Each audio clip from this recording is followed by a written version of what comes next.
জাতিসংঘ সমর্থিত সিরীয় শান্তি প্রস্তাবের বিষয়ে শীতল প্রতিক্রিয়া আসাদ বিরোধীদের। সিরিয়ার ইদলিবে বিমান হামলায় নিহত ৪৩। ইয়েমেনে যুদ্ধবিরতির মেয়াদ বাড়ানোর একতরফা ঘোষণা হাদি সরকারের। হাউথিদের কাছ থেকে জৌফ প্রদেশের দখল নিয়েছে হাদি বাহিনী। স্পেনের নির্বাচনে ক্ষমতাসীন পিপলস পার্টির জয়। ৪ দশকের মধ্যে প্রথমবারের মতো গঠিত হতে যাচ্ছে জোট সরকার। এবং চীনে ভূমিধসের ঘটনায় অন্তত ১০০ জন নিখোঁজ।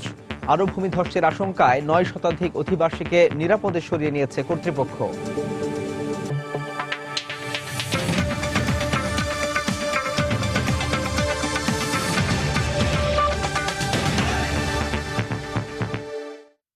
আন্তর্জাতিক সময় আপনাদের সঙ্গে আছি আমি সাজিদ রাজু। জাতিসংঘ সমর্থিত সিরীয় শান্তি প্রস্তাবের বিষয়ে শীতল প্রতিক্রিয়া দেখিয়েছে সিরিয়ার আসাদ বিরোধী রাজনৈতিক জোট ন্যাশনাল কোয়ালিশন।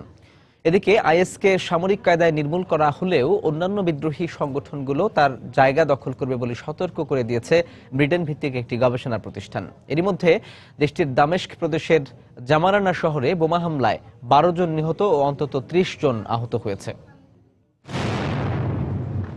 রোববার রুশ বিমান হামলার সহায়তায় আল নুসরা ফ্রন্টের কাছ থেকে সিরিয়ার উত্তরাঞ্চলীয় আলেপ্পো প্রদেশের খান তুমান এলাকা পুনরুদ্ধার করে সিরীয় সেনাবাহিনী। দেশটির রাষ্ট্রীয় গণমাধ্যমে আরও বলা হয়, সেনা অভিযানে অন্তত ১৬ ইসলামপন্থী জঙ্গি নিহত হয়েছে।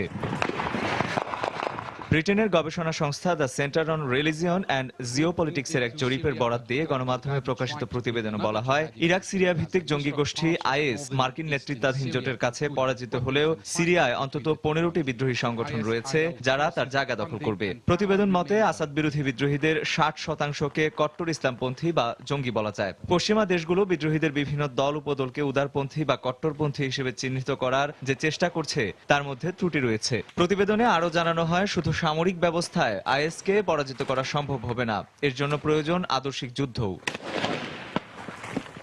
এদিকে সিরিয়া সংকট সমাধানে শনিবার জাতিসংঘ প্রস্তাবিত সিরীয় শান্তি প্রস্তাবের বিষয়ে নেতিবাচক প্রতিক্রিয়া দেখিয়েছে সিরিয়ার প্রধান বিরোধী দলীয় রাজনৈতিক জোট ন্যাশনাল কোয়ালিশন। এক টুইটার বার্তায় জোটের প্রধান খালেদ খোজা বলেন, জাতিসংঘের প্রস্তাবে আসাদের অপসারণের বিষয়ে কিছু বলা হয়নি, কিন্তু আসাদ সরে না গেলে সিরিয়ায় কোনো শান্তিপূর্ণ রাজনৈতিক সমাধান আসতে পারে না। 18 ডিসেম্বর নিউ ইয়র্কে বৈঠকে বসে 17 জাতির সমন্বয়ে আন্তর্জাতিক সিরিয়া সাপোর্ট গ্রুপ নতুন বছরের জানুয়ারিতে সরকার ও বিদ্রোহীদের এক টেবিলে বসানো এবং 6 মাসের মধ্যে অন্তর্বর্তী সরকার গঠন করে নির্বাচন অনুষ্ঠানের সিদ্ধান্ত হয় এ বৈঠকে।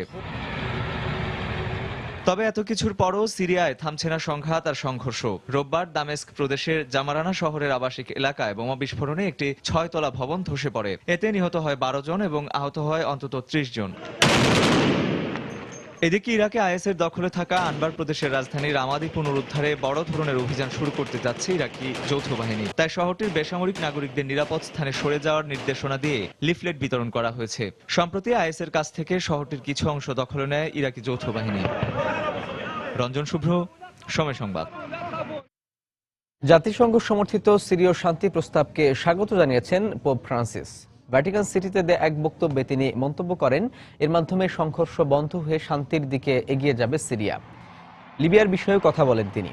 দেশটিতে জাতীয় ঐক্যের সরকার গঠনে দুই সরকারের মধ্যে যে সমঝোতা হয়েছে তা দেশটিকে আইএসের বিরুদ্ধে লড়াইয়ে এবং দেশের স্থিতিশীলতা আনতে সহায়তা করবে বলেও জানান পোপ ফ্রান্সিস।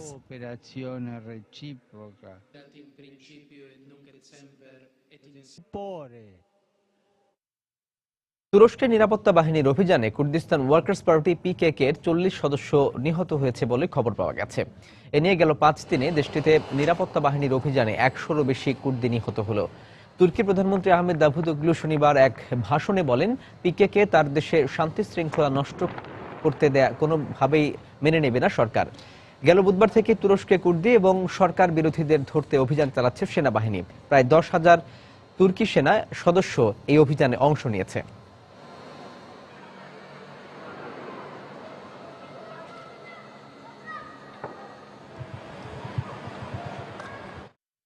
সিরিয়ার ইদলিবে বিমান হামলায় 43 জন নিহত এবং 170 জন আহত হয়েছে বলে জানিয়েছে আন্তর্জাতিক সংবাদ মাধ্যম। দেশটির আসাদ বিরোধী বিদ্রোহীদের দাবি, রুশ বাহিনী এই হামলার পেছনে দায়ী। আবাসিক ভবন থেকে শুরু করে গুরুত্বপূর্ণ কার্যালয় ও বিপণী বিতানে নির্বিচারে হামলা চালিয়েছে বলেও দাবি তাদের। তবে রাশিয়ার দাবি, সিরিয়ায় তারা কেবল আইএস জঙ্গিদের অবস্থান লক্ষ্য করে হামলা চালাচ্ছে। স্থানীয়দের বরাতে ব্রিটেন ভিত্তিক পর্যবেক্ষণ সংস্থা Syrian observatory for human rights জানিয়েছে, নিহতের সংখ্যা আরও বাড়তে পারে। বেশ কিছু ভবন ধসে পড়ায় অনেকেই এখনো সেগুলোর নিচে চাপা পড়ে আছে। حيث تتضارب الأنباء عن نوعية الصواريخ المستخدمة والتي تسببت باستشهاد عدد। ইয়েমেনে হাউথিরা শান্তি আলোচনা থেকে সরে আসার 2 দিন পর যুদ্ধবিরতি আরও 1 সপ্তাহ বাড়ানোর একতরফা ঘোষণা দিয়েছে দেশটির পররাষ্ট্রমন্ত্রী আব্দুল মালেক আল মেকলাফি। এর পরপরই নতুন বছরের শুরুতে জেনেভায় দ্বিতীয় দফার শান্তি আলোচনা অনুষ্ঠানের কথা জানিয়েছেন ইয়েমেন সংকট বিষয়ক জাতিসংঘ বিশেষ দূত ইসমাইল ওদ শেখ আহমেদ। যুদ্ধবিরতির এই নতুন ঘোষণা উপেক্ষা করে ইয়েমেনে হাউথিদের সঙ্গে তীব্র লড়াই শেষে জৌফ প্রদেশ পুনর্দখল করেছে হাদি বাহিনী। রোববার ইয়েমেনের উত্তর পশ্চিমাঞ্চলীয় প্রদেশ জৌফে হাদি সমর্থক সেনাদের সঙ্গে হাউথি বিদ্রোহীদের তীব্র সংঘর্ষ হয়। দুই বাহিনীর পাল্টাপাল্টি হামলায় ধ্বংসস্তূপে পরিণত হয় গোটা অঞ্চল। দিনভর সংঘর্ষের পর হাউথিদের কাছ থেকে জৌফের দখল নিতে সমর্থ হয় হাদি বাহিনী। আমাদের সেনারা চারপাশ থেকে জৌফ ঘিরে ফেলেছে। শহরটির কেন্দ্রভাগেও নিয়ন্ত্রণ প্রতিষ্ঠা করতে পেরেছি আমরা। এতে প্রমাণিত হয় হাউথিরা জনসমর্থন হারাচ্ছে। ইয়েমেনে প্রথম দফা আলোচনা স্থগিত করে দুপক্ষ আবার তীব্র সংঘর্ষে জড়িয়ে পড়ায় যুদ্ধবিরতি ও শান্তি প্রতিষ্ঠার বিষয়ে আশা হারিয়েছে দেশটির সাধারণ মানুষ। তারা বলছে, যুদ্ধরত কোনো পক্ষই ইয়েমেনের মানুষের দুর্দশার কথা ভাবছে না।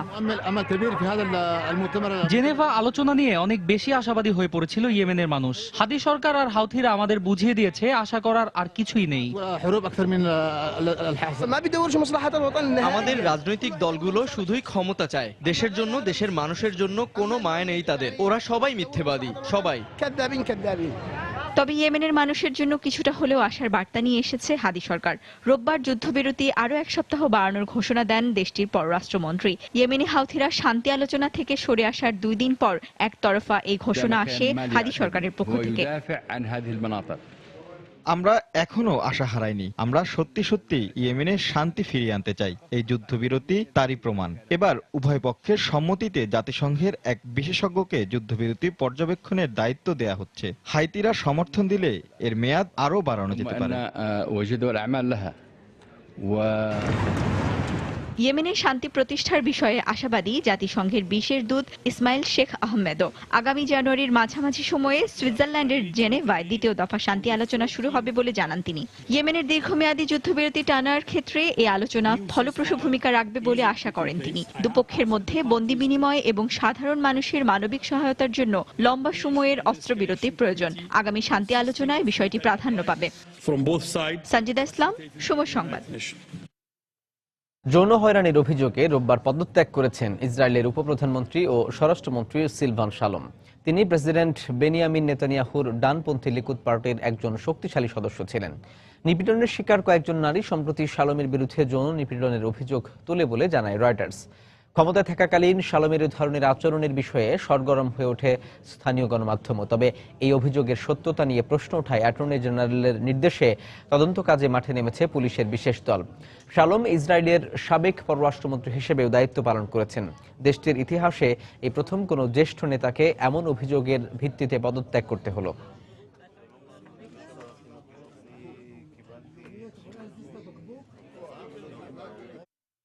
আন্তর্জাতিক সময় আরো দেখবেন। মার্কিন সরকারের আইএস দমন নিয়ে হিলারির বক্তব্যের পর সমালোচনা মুখর রাজনৈতিক অঙ্গন। ডেমোক্র্যাট দলে তার বড় প্রতিপক্ষ বার্নি স্যান্ডার্স।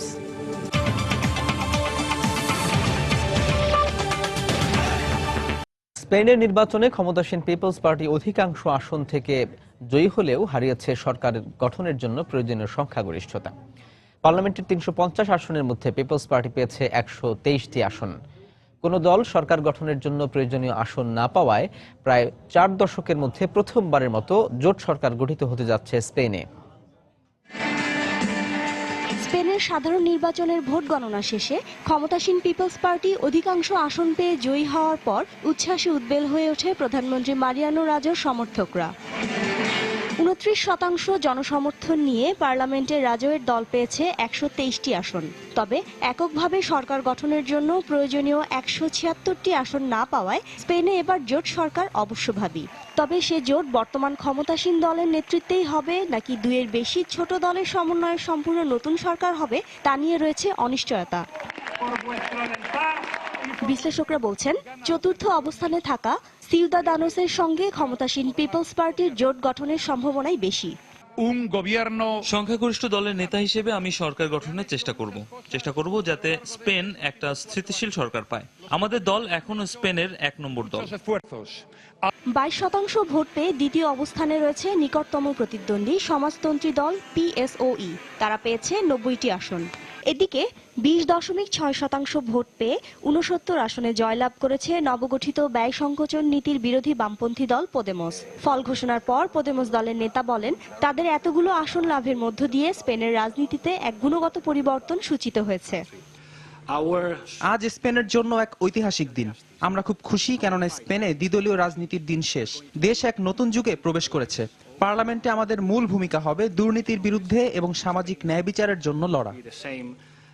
40টি আসন পেয়ে চতুর্থ অবস্থানে থাকা মধ্যপন্থী দল সিউদাদানোস পেয়েছে 13.9% ভোট। টানা 14 দিনের জমজমাট প্রচারণা শেষে রোববার স্পেনের সাধারণ নির্বাচন অনুষ্ঠিত হয়। স্পেনের বেকারত্ব, বৈষম্য ও দুর্নীতি দূরীকরণে এই নির্বাচনের ফলাফল জোরালো ভূমিকা রাখবে বলে মনে করছেন বিশ্লেষকরা। এর আগে 2011 সালে সোশ্যালিস্ট পার্টিকে হারিয়ে ক্ষমতায় বসেন পপুলার পার্টির মারিয়ানো রাজয়। শিরিন আক্তার, সময় সংবাদ। চীনের দক্ষিণাঞ্চলীয় গুয়াংডং প্রদেশের শেনজেন শহরের একটি শিল্প এলাকায় রোববার ভূমিধসের ঘটনায় অন্তত 100 জন নিখোঁজ রয়েছে। স্থানীয় গণমাধ্যমের বরাত দিয়ে রয়টার্স জানায়, এই ভূমিধসের কারণে 1 লাখ বর্গমিটার এলাকায় থাকা 33টি ভবন কাদামাটিতে বিলীন হয়ে যায়।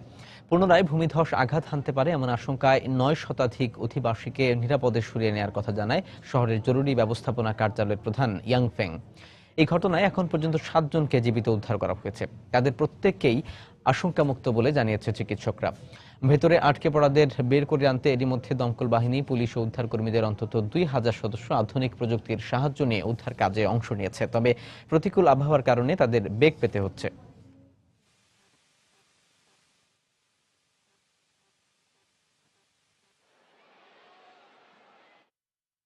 থাইল্যান্ডের উত্তরাঞ্চলে একটি পর্যটকবাহী বাস খাদে পড়ে পর্যটক ও গাইড সহ অন্তত 13 জন নিহত হয়েছে, আহত হয়েছে 10 জন।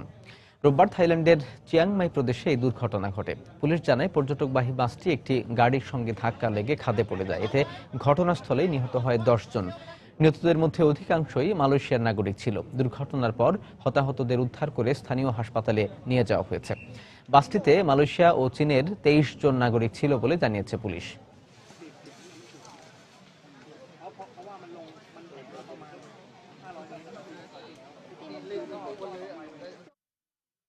রুশ প্রেসিডেন্ট ভ্লাদিমির পুতিন বলেছেন, ইউক্রেনে বসবাসরত রুশ নাগরিকদের ইউক্রেনীয় জাতীয়তাবাদীদের হাতে পরিত্যাগ করবে না মস্কো। রুশ চ্যানেল RTR পুতিনের এই বক্তব্য প্রকাশ করেছে। পুতিন বলেছেন, ইউক্রেনীয় জাতীয়তাবাদীরা দেশটিতে রুশ বংশোদ্ভূত ও রুশ ভাষাভাষী নাগরিকদের জন্য হুমকি হয়ে দাঁড়িয়েছে। পূর্ব ইউক্রেনে রুশপন্থী বিচ্ছিন্নতাবাদী ও সেনাবাহিনীর সংঘর্ষে গত বছরের এপ্রিল থেকে এ পর্যন্ত 9000 মানুষ নিহত হয়েছে। পুতিন আরও বলেছেন, রাশিয়া পারমাণবিক অস্ত্রাগার উন্নত করা অব্যাহত রাখবে, তবে বাধ্য না হলে তা ব্যবহার করবে না। এছাড়াও অর্থনীতি, রাজনীতি ও সন্ত্রাসবাদের বিরুদ্ধে লড়াইয়ে রাশিয়া ইউরোপের সঙ্গে কাজ করতে প্রস্তুত বলেও জানিয়েছেন রুশ প্রেসিডেন্ট ভ্লাদিমির পুতিন।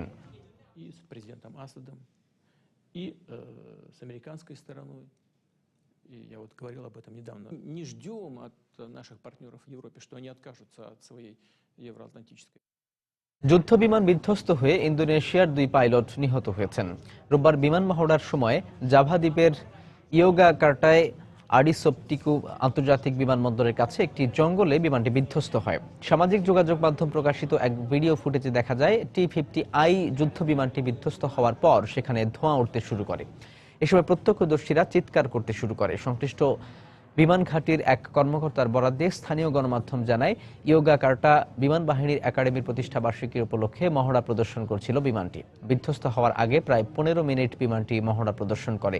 বিমানটি বিধ্বস্ত হওয়ার কারণ জানার চেষ্টা করছে কর্তৃপক্ষ।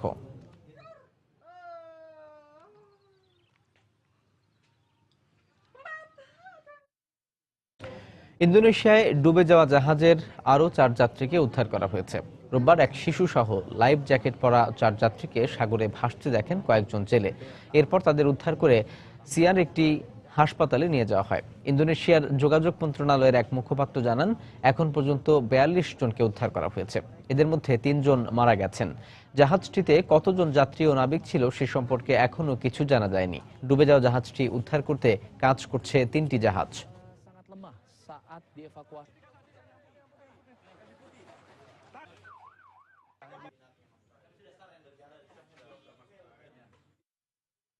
আফগানিস্তানের হেলমান্দ প্রদেশের সানজিন এলাকা দখলে নিয়েছে তালেবান জঙ্গিরা। সেখানকার নিরাপত্তা বাহিনীর কার্যালয়ে নিজেদের আয়ত্তে নিয়েছে জঙ্গিরা। প্রদেশের বেশ কিছু জায়গায় এখনও নিরাপত্তা বাহিনীর সাথে জঙ্গিদের সংঘর্ষ চলছে। স্থানীয় নিরাপত্তা রক্ষীরা জানিয়েছে, সংঘর্ষে অন্তত 90 জন সেনা সদস্য নিহত হয়েছে। ঘটনার প্রেক্ষিতে হেলমান্দ প্রদেশের গভর্নর অভিযোগ করেছেন, আশরাফ ঘানি সরকারের নিষ্ক্রিয়তার কারণেই তালেবান জঙ্গিরা সে দেশে তৎপর হয়ে উঠেছে। এর আগে সরকারের কাছে সাহায্য চেয়ে সামাজিক যোগাযোগ মাধ্যম ফেসবুকে একটি খোলা চিঠিও লেখেন তিনি।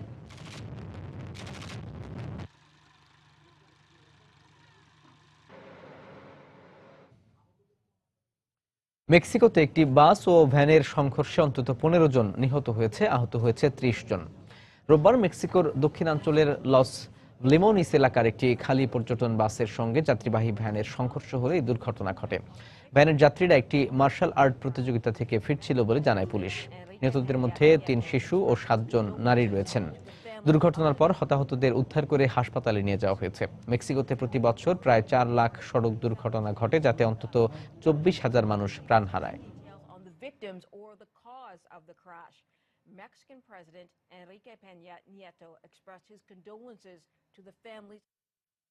টানা তৃতীয় দিনের মতো অব্যাহত রয়েছে অস্ট্রেলিয়ার মেলবোর্নে বিভিন্ন এলাকায় ছড়িয়ে পড়া দাবানল। আগুন নেভাতে গিয়ে আহত হয়েছে এক উদ্ধারকর্মী। দাবানলে স্কটসবার্নের কাছে 3000 হেক্টরের বেশি এলাকা পুড়ে গেছে। আগুনে ঘরবাড়ি পুড়ে যাওয়ায় বড়দিনের আগে গৃহহীন হয়েছে কমপক্ষে 12টি পরিবার। দুর্ঘটনা এড়াতে দাবানলের আশপাশের কয়েক কিলোমিটার পর্যন্ত থাকা লোকজনকে সতর্ক করা হয়েছে। এদিকে উচ্চ তাপমাত্রা ও প্রচণ্ড বাতাসের কারণে আগুন নেভাতে বেগ পেতে হচ্ছে বলে জানিয়েছে ফায়ার সার্ভিসের কর্মীরা।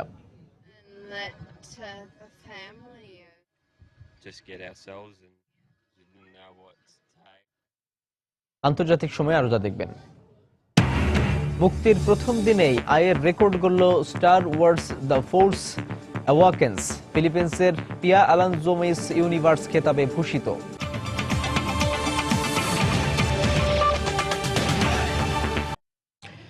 আইএস দমনে যা যা করার দরকার তা যুক্তরাষ্ট্র করছে, এমন মন্তব্য করে তোপের মুখে পড়েছেন যুক্তরাষ্ট্রের আগামী প্রেসিডেন্ট নির্বাচনের মনোনয়ন প্রত্যাশী ডেমোক্র্যাট হিলারি ক্লিন্টন।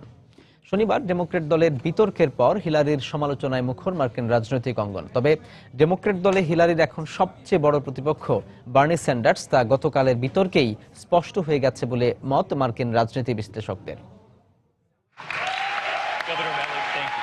নিউ হ্যাম্পশায়ারের ম্যানচেস্টারে শনিবার হয়ে গেল ডেমোক্রেটিক দলের এই বছরের শেষ বিতর্ক। স্বভাবতই বিতর্কের কেন্দ্রবিন্দু ছিলেন সাবেক মার্কিন ফার্স্ট লেডি হিলারি ক্লিন্টন।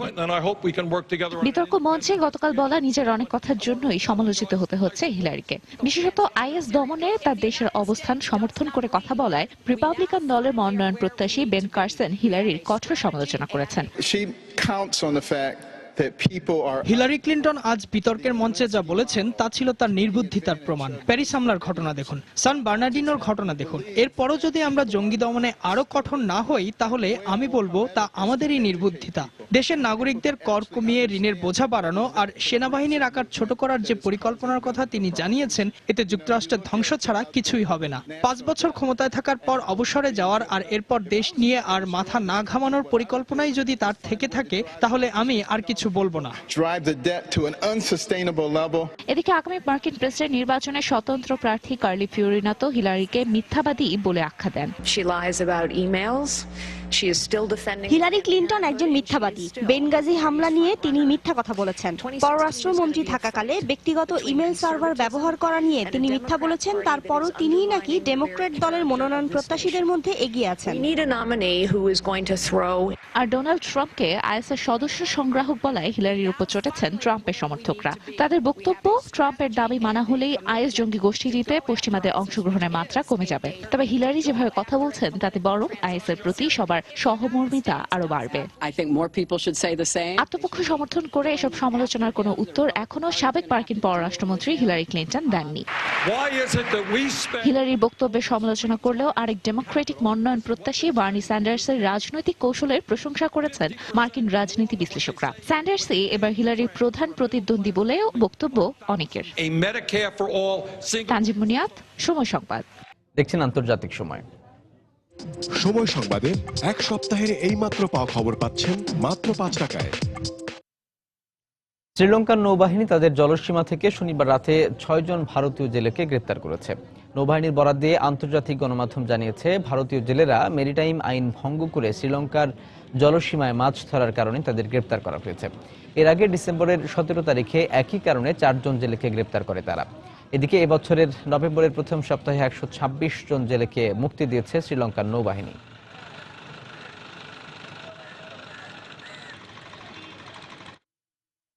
শরণার্থীদের ঢল ঠেকাতে রাশিয়ার বৈধ পাসপোর্টধারী আশ্রয় প্রার্থীদের ফিরিয়ে দিচ্ছে নরওয়ে।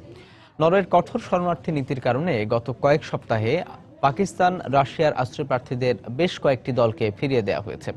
যুদ্ধবিধ্বস্ত সিরিয়া থেকে আসা শরণার্থীদের প্রবেশে বাধা দেয়া না হলেও বৈধ রাশিয়ান পাসপোর্টধারীদের ঢুকতে দেয়া হবে না বলে জানিয়েছেন দেশটির বিচার মন্ত্রণালয়। গত কয়েক মাসে প্রায় 5,000 আশ্রয়প্রার্থী যুদ্ধ ও দারিদ্র্যের কারণে নয় বরং উন্নত জীবনযাপনের আশায় রাশিয়ার সীমান্ত অতিক্রম করে নরওয়ে পৌঁছেছে।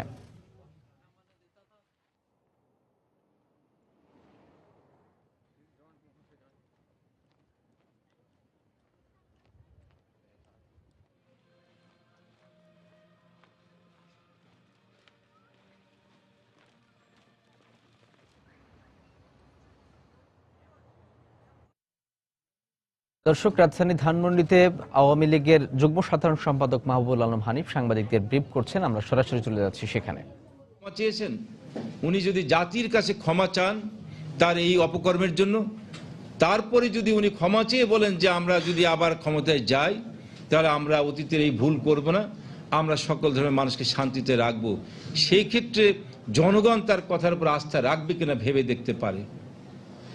সেইটা না করে উনি সব ধর্মের মানুষকে শান্তিতে রাখার যে মিথ্যাচার করে যাচ্ছেন, এর চেয়ে দুঃখজনক আর কিছু হতে পারে না।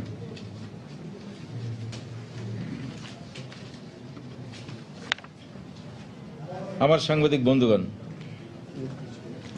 বেগম খালেদা গতকালকে অনেক কথা প্রসঙ্গে আরেকটি কথা বলেছেন যে উনি মাননীয় প্রধানমন্ত্রী জননেত্রী শেখ হাসিনার সম্পর্কে অত্যন্ত নোংরা কুৎসিত ভাষায় উনি তাকে ব্যক্তিগতভাবে আক্রমণ করে অশালীন ভাষায় তার বিরুদ্ধে কথা বলেছেন।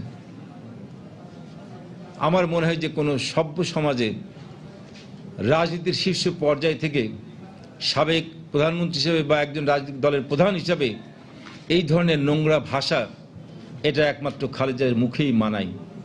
পৃথিবীর কোনো সভ্য দেশে বা এই বাংলাদেশেও আজ পর্যন্ত কোনো রাজনৈতিক দলের নেতা নেত্রীর মুখে এই ধরনের অশালীন কুৎসিত ভাষা শোনা যায় নাই, যেটা বেগম খালেদা কালকে বলেছেন।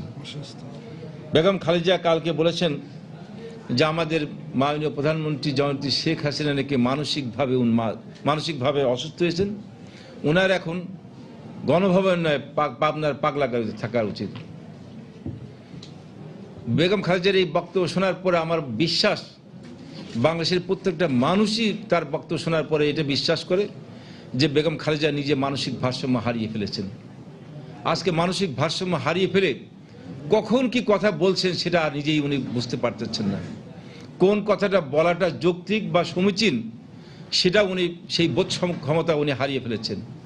ক্ষমতার লোভে এতই অন্ধ হয়ে গেছেন, এতই অসহায় হয়ে গেছেন যে উনি এখন ব্যক্তিগতভাবে মিথ্যাচার এবং উন্মাদের মতো আচরণ করে যাচ্ছেন।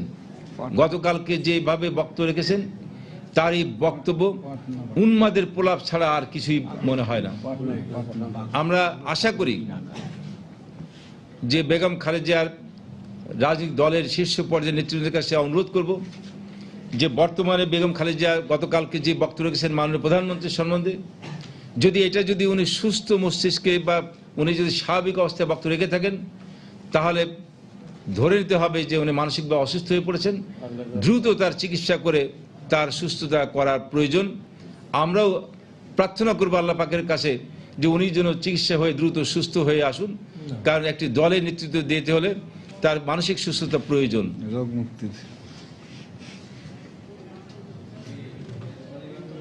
প্রিয় সাংবাদিক বন্ধুগণ, বেগম খালেদা আজকে বলেছেন যে উনি আওয়ামী লীগ নাকি সংবিধান থেকে শুরু করে সবকিছু পরিবর্তন করে দিয়েছেন। সংবিধান পরিবর্তন করেছেন তার দলের প্রতিষ্ঠাতা জিয়াউর রহমান রাষ্ট্রীয় ক্ষমতায় এসেই। এই বাংলাদেশে যে মূলনীতির উপরে আমরা সংগ্রাম করেছিলাম, যুদ্ধ করেছিলাম, লড়াই করেছিলাম, সেই মূলনীতি থেকে, সংবিধান থেকে কাটাছেঁড়া করে বাদ দিয়েছিল এই বেগম খালেদার স্বামী জিয়াউর রহমান। দর্শক, ধানমন্ডিতে আওয়ামী লীগের যুগ্ম সাধারণ সম্পাদক মাহবুবুল আলম হানিফ এতক্ষণ সাংবাদিকদের ব্রিফ করছিলেন। আমরা সরাসরি যুক্ত ছিলাম সেখানে। আমরা আবারও ফিরছি আমাদের নিয়মিত আয়োজন আন্তর্জাতিক সময়ে। রাশিয়ার দক্ষিণাঞ্চলে ভলগোগ্রাদ শহরে গ্যাস সিলিন্ডার বিস্ফোরণে 8 জন আহত হয়েছে। এর মধ্যে কয়েকজনের অবস্থা আশঙ্কাজনক বলে স্থানীয় কর্তৃপক্ষের বরাতে জানিয়েছে সংবাদ মাধ্যম। নগর কর্তৃপক্ষ বলেছে 9তলা ভবনের এক ফ্ল্যাটে রান্না করার সময় গ্যাসের সিলিন্ডার বিস্ফোরিত হয়ে ভবনটিতে আগুন ধরে যায়। পরে ফায়ার সার্ভিসের কর্মীরা এসে আগুন নিয়ন্ত্রণে আনে। প্রায় 150 জনের মতো মানুষ এই ভবনে বসবাস করত। রাশিয়াতে প্রায়ই গ্যাসের সিলিন্ডার বিস্ফোরিত হচ্ছে। এক সপ্তাহ আগে ভোরোনেজ শহরে একই কারণে 23 জন মানুষের মৃত্যু হয়েছে।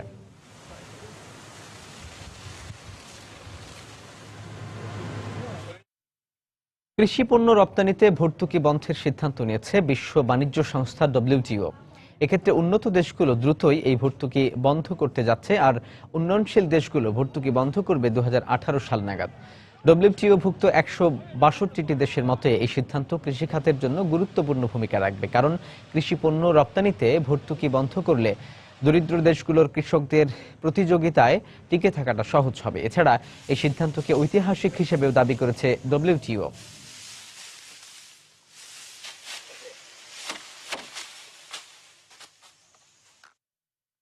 গুগলের সাবেক প্রধান নির্বাহী মিশেল গুথ্রিকে নির্বাহী পরিচালক হিসেবে নিয়োগ দিয়েছে অস্ট্রেলিয়ান ব্রডকাস্টিং কর্পোরেশন ABC। ABCর সাবেক নির্বাহী পরিচালক মার্ক স্কটের স্থানে মিশেল গুথ্রিকে নিয়োগ দেওয়া হয়েছে। এই প্রথম কোনো নারীকে পরিচালক পদে নিয়োগ দিয়েছে এই গণমাধ্যমটি। মিশেল গুথ্রি 2011 সাল থেকে গুগলের সাথে রয়েছেন এবং বর্তমানে সিঙ্গাপুর কার্যালয়ে চাকরি করছেন।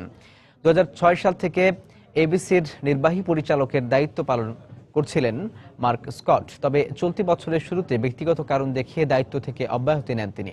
স্থানীয় গণমাধ্যমগুলো বলছে গুথ্রির বেতন হতে পারে 90 লাখ অস্ট্রেলিয়ান ডলার।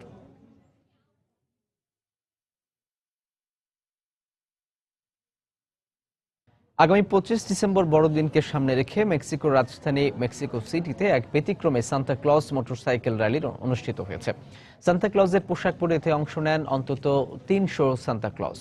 শহর জুড়ে শান্তি আর আনন্দের বার্তা ছড়িয়ে দিতে ব্যতিক্রমী এই আয়োজন বলে জানান এর আয়োজক মেক্সিকো সিটি বাইকার্স ক্লাব। প্রায় 4 ঘন্টা ধরে শহরের রিফর্মা অ্যাভিনিউ সহ পুরো মেক্সিকো সিটি প্রদক্ষিণ করে এই র্যালি। এ সময় রাস্তার দুপাশে শত শত মানুষকে দাঁড়িয়ে থেকে এই র্যালি উপভোগ করতে দেখা যায়।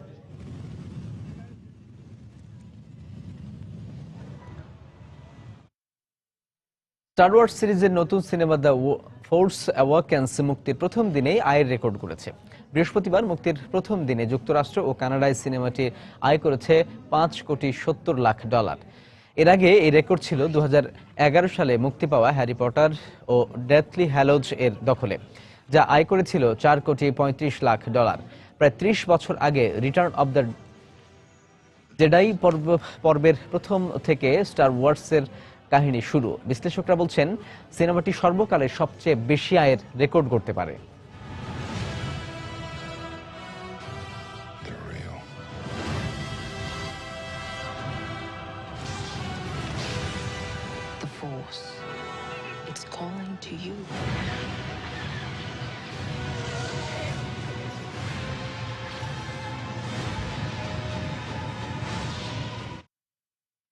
সুন্দরী প্রতিযোগিতা মিস ইউনিভার্সের খেতাব অর্জন করেছেন ফিলিপিন্সের রূপসী পিয়া আলোনসো।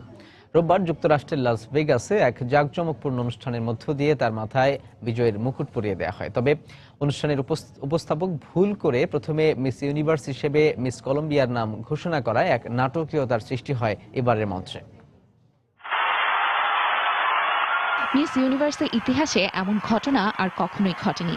বিজয়ীর নাম ভুল করা তো আর চারটিখানি কথা নয়, কিন্তু এবার তাই ঘটল সুন্দরী প্রতিযোগিতা মিস ইউনিভার্সের মঞ্চে। উপস্থাপক স্টিভ হার্ভে যখন প্রথমে বিজয়ী হিসেবে মিস কলম্বিয়ার নাম ঘোষণা করেন, তখন এমন হতভম্বই হয়ে যান অনেকে। শুধু তাই নয়, মুকুটও পরিয়ে দেওয়া হয় মিস কলম্বিয়া আরিয়াদনা গুয়েতেরেজের মাথায়।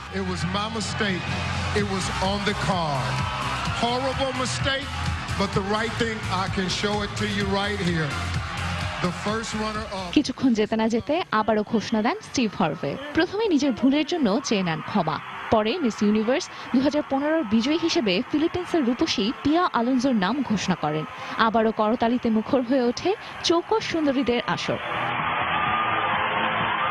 পিয়া অবশ্য এই ঘটনায় ক্ষুব্ধ হয়ে ওঠেননি, বরং আলিঙ্গন করেই আরিয়াদনাকে শুভেচ্ছা জানান তিনি। 26 বছর বয়সে পিয়ার জন্ম জার্মানিতে, তবে এখন ফিলিপিন্সের কাগায়ান দে অরোতে থাকেন তিনি। এই সুন্দরী বহু আগেই অভিনয়কে পেশা হিসেবে বেছে নিয়েছেন। 5 ফুট 8 উচ্চতার এই রূপসীর মডেলিং এর জগতেও বেশ নামডাক আছে। প্রতিযোগিতায় প্রথম রানার আপ হয়েছেন মিস কলম্বিয়া এবং দ্বিতীয় রানার আপ মার্কিন সুন্দরী অলিভিয়া জার্টান। তানজিম মুনিয়াত, সময় সংবাদ। মিশরে ফারাও আমলের এক পিরামিড খুঁড়ে একটি সমাধি এবং বেশ কিছু চিত্র পাওয়া গেছে। ধারণা করা হচ্ছে 18তম ফারাও সম্রাট তুতেনখামেনের দাইমার পিরামিড এটি। রাজধানী কায়রোর 35 কিলোমিটার দূরে সাক্কারায় ফারাও সম্রাট তুতেনখামেনের দাইমা মায়ার পিরামিড উন্মোচন করা হয়েছে। 1996 সালে এই পিরামিডটি আবিষ্কার করেছিলেন প্রাচীন মিশর বিষয়ে বিশেষজ্ঞ আলাইম জিভি। মায়ার পিরামিডটি সম্রাট তুতেনখামেনের দাইমার। এটি সাক্কার সবচেয়ে গুরুত্বপূর্ণ পিরামিড। এই পিরামিড ফারাওদের 18 বা 19তম বংশ প্রবাহকে নিশ্চিত করে। তবে সবচেয়ে গুরুত্বপূর্ণ হচ্ছে যে মায়ার পিরামিড খুব সুন্দর। এখানে কিছু অসাধারণ দেয়ালচিত্র আছে যেখানে তুতেনখামেন এবং তার দাইমাকে দেখা যাচ্ছে। পিরামিডটির ভিতরে দেওয়ালে তুতেনখামেন এবং তার দাইমার চিত্র পাওয়া গেছে। কয়েকটি চিত্রে দেখা যায় তুতেনখামেন তার দাইমার কোলে বসে আছেন। এরকম বেশ কিছু আঁকা চিত্র পিরামিডটির দেওয়ালে দেখা যায়। এই পিরামিড নিয়ে আরো গবেষণা হবে বলে জানিয়েছেন প্রত্নতাত্ত্বিকরা। এতে সম্রাট তুতেনখামেনের জন্ম এবং মৃত্যু নিয়ে আরো বিস্তারিত জানা সম্ভব হবে। সেই সাথে আরো অনেক অজানা প্রশ্নের উত্তর পাওয়ার আশা করছেন তারা। আমরা প্রথমে মাইয়ার পিরামিডের প্রথম অংশটা খুঁজে পাই। সেখানে সুগন্ধিযুক্ত একটি পাত্র পাই। পাত্রটি মমি তৈরির কাজে ব্যবহার করা হতো। আমরা ভাবিনি এই পিরামিডটি এত গুরুত্বপূর্ণ হবে। পরে পিরামিডের দেয়ালের লেখাতে বুঝতে পারি ইনি অবশ্যই তুতেনখামেনের সময়ের কোনো গুরুত্বপূর্ণ নারী। সম্রাট তুতেনখামেন ফারাও রাজবংশের মধ্যে বিখ্যাত ছিলেন। তিনি 18তম ফারাও সম্রাট ছিলেন। তুতেনখামেন প্রায় 10 বছর রাজ্য শাসন করেন। মাত্র 19 বছর বয়সে মৃত্যুবরণ করেন তিনি। তবে কি কারণে তার মৃত্যু হয়েছে তা আজও জানা সম্ভব হয়নি। শাশ্বত সত্য, সময় সংবাদ। আন্তর্জাতিক সময়ের শীর্ষ সংবাদগুলো জানিয়ে দিচ্ছি আরো একবার। জাতিসংঘ সমর্থিত সিরীয় শান্তি প্রস্তাবের বিষয়ে শীতল প্রতিক্রিয়া আসাদ বিরোধীদের। সিরিয়ার ইদলিবে বিমান হামলায় নিহত 43। ইয়েমেনে যুদ্ধবিরতির মেয়াদ বাড়ানোর একতরফা ঘোষণা হাদি সরকারের। হাউথিদের কাছ থেকে জৌফ প্রদেশের দখল নিয়েছে হাদি বাহিনী। স্পেনের নির্বাচনে ক্ষমতাসীন পিপলস পার্টির জয়। 4 দশকের মধ্যে প্রথমবারের মতো গঠিত হতে যাচ্ছে জোট সরকার। এবং চীনে ভূমিধসের ঘটনায় অন্তত 100 জন নিখোঁজ। আরও ভূমিধসের আশঙ্কায় 9 শতাধিক অধিবাসীকে নিরাপদে সরিয়ে নিয়েছে কর্তৃপক্ষ। দর্শক, এই ছিল আমাদের আন্তর্জাতিক সময়ে। যে কোনো খবর পেতে ভিজিট করুন সময়নিউজ.tv আর সঙ্গে থাকুন সময়ে।